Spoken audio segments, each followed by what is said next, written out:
10월 28일 수요일 새벽기도에 하나님 앞에 드립니다. 시편 37편 1절에서부터 22절 교독하겠습니다.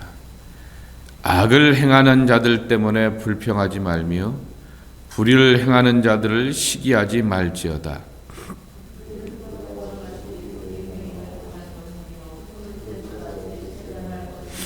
여호와를 의리하고 선을 행하라. 땅에 머무는 동안 그의 성실을 먹을거리로 삼을지어다.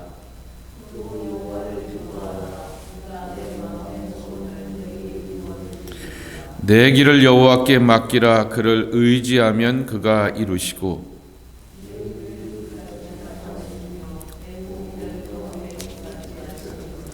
여호와 앞에 잠잠하고 참고 기다리라.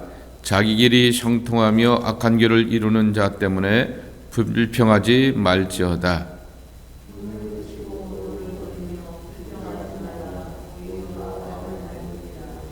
진실로 악을 행하는 자들은 끊어질 것이나 여호와를 소망하는 자들은 땅을 차지하리로다.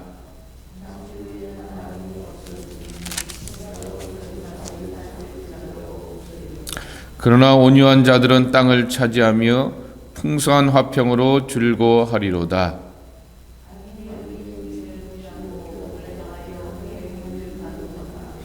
그러나 주께서 그를 비웃으시리니 그의 날이 다가옴을 보심이로다.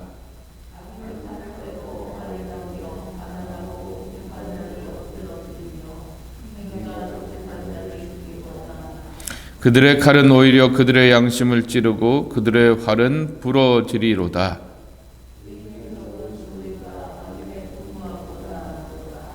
악인들의 팔은 부러지나 의인은 여호와께서 붙드시는도다.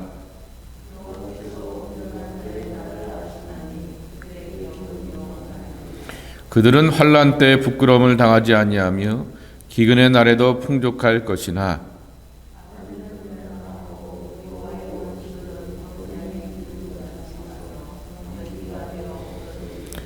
악인은 꾸고 갚지 아니하나 의인은 은혜를 베풀고 주는도다. 주의 복을 받는 자들은 땅을 차지하고 주의 저절을 받는 자들은 끊어지리로다. 아멘. 시편 37편은 전형적인 지혜시입니다.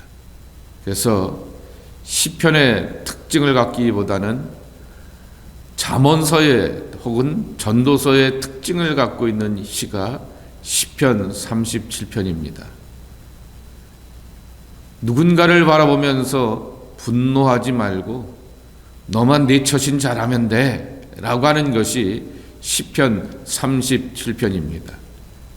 그리고 누군가에 대해서 악을 행하는 사람에 대해서 판단할 것은 하나님이 알아서 할 것이니 하나님의 성품으로 하나님이 원하시는 모양으로 하나님의 사람으로서 너는 의인의 길을 걸어가고 지혜자가 되어서 살라라고 하는 것입니다. 근데 사실 여러분 기독교 신앙에서 악의 문제는 항상 등장하는 문제입니다. 하나님이 세상의 통치자이고 주인이라고 하시는데 왜 이 땅에 악이 등장하고 있고 악인들이 오늘 시편의 그 고백처럼 잘 되면서 승승장구하며 두고두고 성공하는 것처럼 보일까라고 하는 그러한 것입니다. 하나님은 어디서나 계시다라고 하면서 무소부재, 만물의 주인, 만물의 주권자라고 말씀하시는데 왜 그런 악에 대하여서는 심판하지 않는가라고 하는 그러한 고민이 우리의 신앙의 물음 가운데 반드시 있기 때문에 악의 문제는 꼭 짚고 넘어갈 것이라고 하는 것입니다.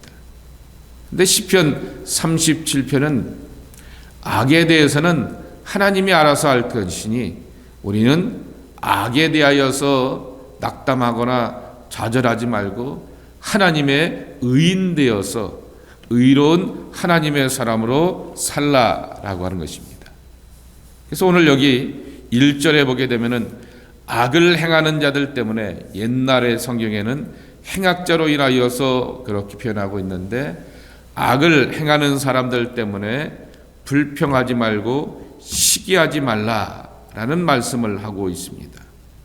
불평한다라고 하는 말의 문자적인 뜻은 격정적으로 흥분하거나 분노하지 말라라고 하는 것입니다. 여러분, 흥분하고 분노하게 되면 어떻게 됩니까? 분명히 가까운 사람 앞에 실수하게 되고 자기를 조절하지 못하게 되면서 하지 말아야 될 말과 행동을 하게 되는 것이 사람의 당연한 모습입니다. 그러기에 악인을 보면서 나의 중심을 놓치지 말라, 빼앗기지 말라라고 하는 것입니다. 하나님의 아들로서 또 가정과 일터와 직장에서 만나는 사람 가운데서 제가 아버지의 자리에 있고 목사의 자리가 있고 친구의 자리가 있고 선후배의 자리가 있을 텐데 흥분함으로 말미암아 내가 가져야 될 그 자리를 놓치지 말라라고 하는 것입니다. 두 번째로는 시기하지 말라라고 말하게 됩니다. 시기한다라고 하는 말의 문자적인 뜻은 덤벼든다라고 하는 것입니다. 아예 하나님 저가진 사람이 잘 되는 것을 어떻게 용납하십니까? 라고 하면서 막 하나님과 덤벼들어서 다투지 말라라고 하는 것입니다.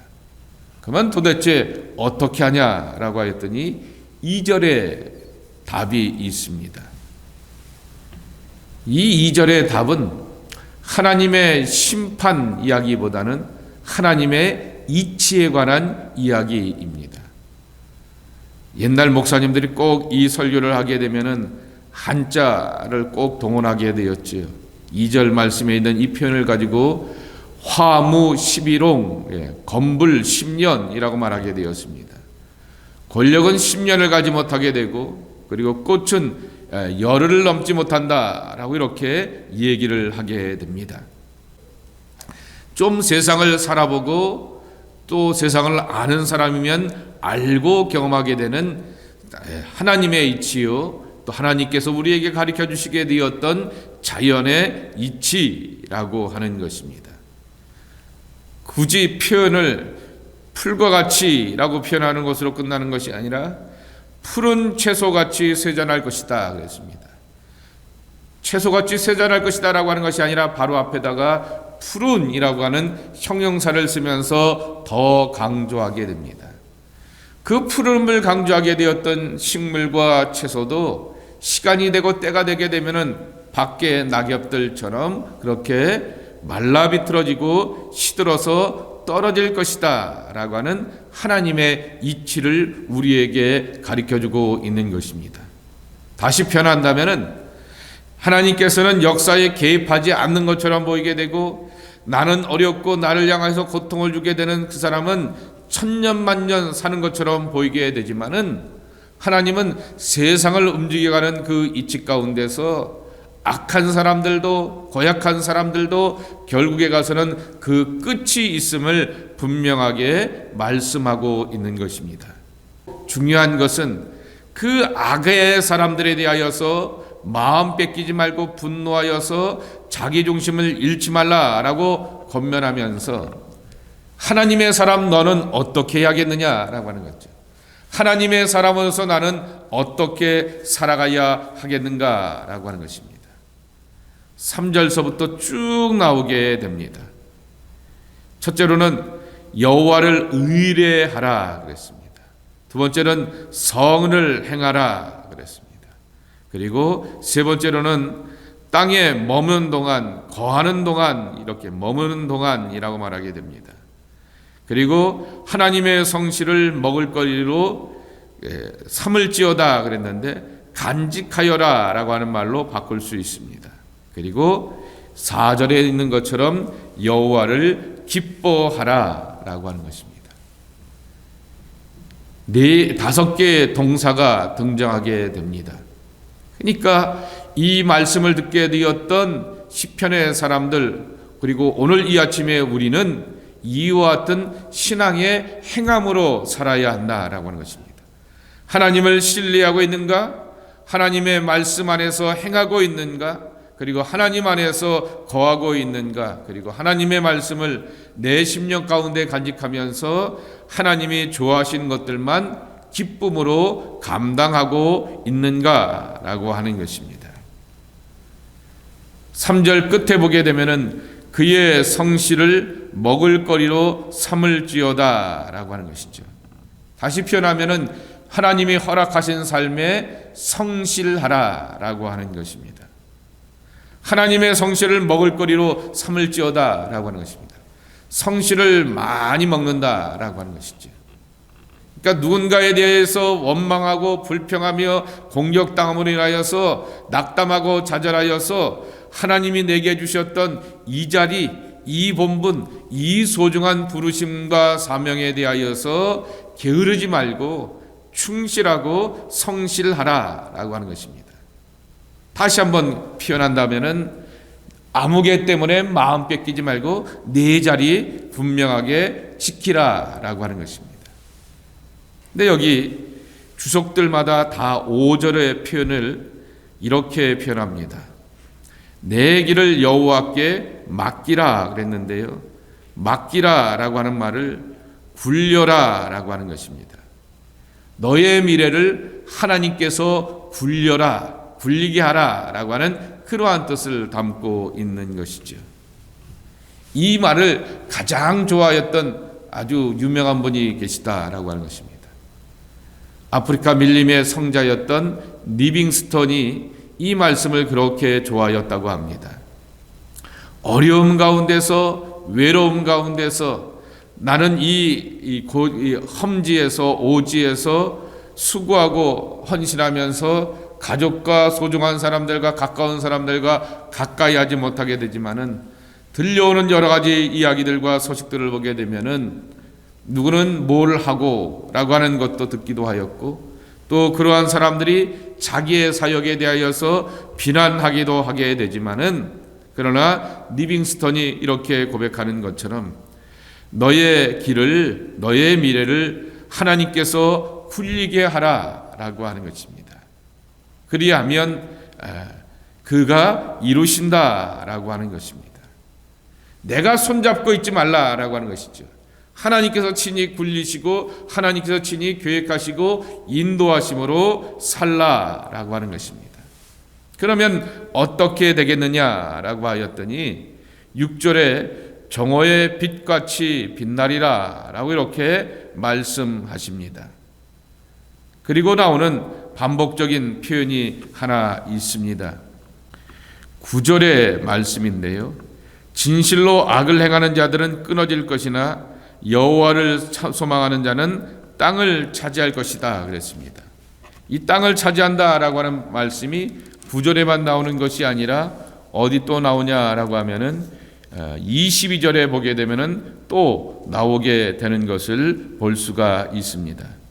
22절에도 땅을 차지한다라고 하는 말이 나오게 되고요, 또 한 것이 또 나오게 되는데요, 내일 말씀인데 거기서도 이렇게 29절에 있습니다. 의인이 땅을 차지할 것이다 그랬습니다. 34절에도 보게 되면은 여호와를 바라고 그의 도를 지키라, 그리하면 내가 땅을 차지할 것이다 라고 하는 것입니다. 11절에도 또 한 군 나와 있네요. 5군데 나와 있습니다. 그러나 온유한 자들은 땅을 차지하며 풍성한 화평으로 즐거워하리로다 그랬습니다. 5번이나 반복하여서 땅을 차지한다라고 하는 그 표현이 등장하게 됩니다. 특별히 이 11절에는 온유한 자가 땅을 차지한다라고 이렇게 말씀합니다. 여기서 말하는 온유한 자라고 하는 시브리어의 단어는 아나무라고 하는 것인데, 가난한 자 혹은 고통받는 자라고 하는 것이죠. 누군가가 잘 살긴 잘 사는데 그 잘 사는 B라고 하는 사람이 나를 힘들게 하고 괴롭게 하며 악인의 길을 걷게 되었고, 그의 삶 가운데 하나님은 없는 사람인데 잘 된다라고 하는 것입니다. 그리고 그 사람 때문에 나는 가난하고 고통스러운 현실 가운데 있다라고 하는 것입니다. 그러한 사람들이 여전히 하나님 앞에서 온유한 자로 살 때라고 하는 것입니다. 여러분, 온유한 자는 복이 있나니 라고 예수님께서 팔복 가운데서 하늘나라를 차지할 것을 말씀하여 주시면서 여기서 온유한 자라고 하는 말을 히라보로는 미크라고 하는 단어 속에서 잘 훈련된 자라고 하는 말을 쓰고 있습니다. 그래서 이 영국의 주석가 윌리엄 바클레이의 그 주석에 따르게 되면은 잘 훈련됐다라고 하는 얘기는 서커스단의 사자를 꼭 예를 들고 있습니다. 사자가 흥분하게 되면은 눈앞에 있는 짐승이나 사람들이 감당을 하지 못하게 되는 것이죠. 그렇지만은 서커스단에 있는 사자는 이 불구덩이를 넘으라 그러면 펄쩍 뛰어서 넘기도 하고 또 재롱을 부리라고 하면은 여러 가지 기술과 재롱을 보이게 됩니다. 그는 사자이지만은 사람에 의하여서 어떠한 조건과 형편에 잘 맞게 조절되고 훈련되어서 도리어 안전할 뿐만 아니라 주변의 사람들이 박수치면서 기뻐하고 즐거워하는 것이 온유한 자의 참모습이라고 하는 것이죠. 분명하게 말씀을 드리는 것은 우리가 악을 행하는 사람, 불신의 사람들을 보면서 내가 흥분하면 흥분할수록 나도 망가지게 되고 나의 망가짐 속에서 내 주변에 있는 사람들도 함께 더불어서 망가진다라고 하는 것입니다. 그런데 온유한 자가 땅을 차지한다라고 하는 그 말씀의 표현과 같이 바로 잘 훈련되어서 견디고 참고 나는 하나님만 바라보고 하나님께만 초점을 맞추고 하나님께 집중하게 될 때 하나님께서 나를 이기게 하실 뿐만 아니라 땅과 열매와 결실로 함께하여 주신다라고 하는 것입니다. 대표적인 사람을 창세기 26장에 나오게 되는 이삭을 소개해 드릴 수가 있습니다. 이삭이 그랄 지역의 그 골짜기로 내려가게 되면서 가만히 보니까 옛날 아버지 아브라함께서 파놓았던 운물의 흔적들이 있습니다. 사람들도 알고 있고 일하는 사람들도 그것을 확인하게 되었기에 아브라함 때 팠던 운물을 파게 되었던 것이죠. 그러니까 이미 그 땅에 있는 사람들이 그곳에 점령하여 살고 있게 되지만은 그 운물의 표식을 보게 되고 거기서 옛날서부터 일하게 되었던 아브라함의 부하들, 아브라함의 사람들, 지금은 이삭의 사람들이 보니 여기 아브라함이 옛날에 운물을 팠습니다 라고 하는 그 흔적들을 보았기에 운물을 팔 때마다 그랄 지역에 있는 사람들이 방해를 하게 됩니다. 여기 우리가 오랫동안 살고 있으니 너는 여기 안 있었으니 나가라 라고 하면서 운물을 빼앗고 내쫓게 됩니다. 여러분, 이때 이삭이 그냥 조용히 내쫓게 되었고 움직이게 되었다라고 말하게 되지만은 이삭은 족장이었습니다. 준 왕이었다라고 하는 것이죠. 아브라함 때 자기가 군사를 동원할 사람들이 400명이었던 것입니다. 그러니 아브라함보다도 더 잘 사고 그리고 아버지의 복을 그대로 받고 부흥을 누리게 되었던 이삭은 더 많은 사람들과 부하들이 있었을 것이다 라고 하는 것을 짐작해 보게 됩니다. 그런데 계속해서 운물을 빼앗기고 양보하고 또 움직여가게 되었던 그 이삭을 지켜보게 됩니다. 그리고는 하나님께서 주시게 되었던 그 운물 가운데서 기뻐하고 감사하며 예비하며 그 밤에 하나님의 약속과 비전을 자신의 미래 가운데 담게 되는 것입니다. 이것이 바로 온유한 자가 누리는 참복이라고 하는 것이죠.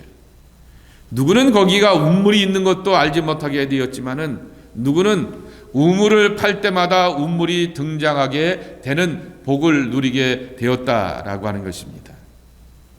있는 것도 못 찾아가는 그러한 사람들이 있는가 하면은 허락하신 것들을 자기의 것으로 그대로 누리고 소유하는 그러한 복된 사람도 있다라고 하는 것입니다. 그것이 바로 이삭이 우리에게 가르쳐주게 되는 온유한 자가 땅을 차지한다라고 하는 것의 참복이라고 하는 것입니다. 이 시편 37편은 우리식으로 표현하면은 A는 이렇게, B는 이렇게, C는 이렇게, C로 시작하는 단어를 가지고서 이렇게 표현하고 D는 D로 시작하는 단어를 가지고서 이렇게 쭉 나가게 되는 그러한 식구입니다. 그러니까 지혜시의 성격을 담고 있고, 그렇게 A, B, 알레스, 진멜 이렇게 하면서 시브리어 알파벳으로 쭉 이렇게 나가게 되었던 이유는 하나입니다. 까먹지 말라라고 하는 것이죠. 이 말씀을 듣는 사람들이 쉽게 이해하고 쉽게 담기 위하여서 그렇게 표현해 놓았다라고 하는 것입니다. 리빙스턴이 고백하게 되었던 것처럼 우리의 미래를 하나님께서 굴리게 하자라고 하는 것입니다. 그러면 우리는 오직 하나님만 바라보며 하나님을 의지하는 이 땅의 온유한 자가 되어서 잘 훈련된 삶으로 살아갈 때 시련과 풍파를 잘 이겨내고 하나님의 승리로 나가는 약속의 자녀들이 저와 여러분의 모습이 되기를 예수님의 이름으로 간절히 축복합니다. 하나님 아버지 감사합니다. 이 시간에 우리의 길과 미래를 하나님께 내어 올려드리고 하나님의 굴리심에 우리의 미래를 맡깁니다. 인도하시고 책임져 주시는 하나님의 손길 아래 살아는 복된 주님의 백성들 되게 하여 주시옵소서. 오늘도 주님과 동행하며 주님에게만 눈을 맞추겠습니다. 주변에서 잡음이 들려오고 주변에서 나의 시선과 마음을 빼앗기게 되는 악한 사람, 믿지 않는 사람들의 성공과 승리를 우리가 지켜보기도 하지만은 거기에다가 내가 눈을 맞추고 초점을 맞추는 것이 아니라 주님과 더불어 동행하면서 주님께 초점을 맞추고 주님의 호흡을 내가 느끼며 주님의 말씀을 내가 따라가는 주와 함께 길 가는 복된 주님의 동행자가 되기를 소원합니다. 말씀으로 채워주시옵시고 감동으로 깨닫게 하여 주시옵시고 손잡아서 당신의 옳은 길로 친히 이끌어 주심으로 나가는 주의 복된 백성들이 다 되게 하여 주시옵소서.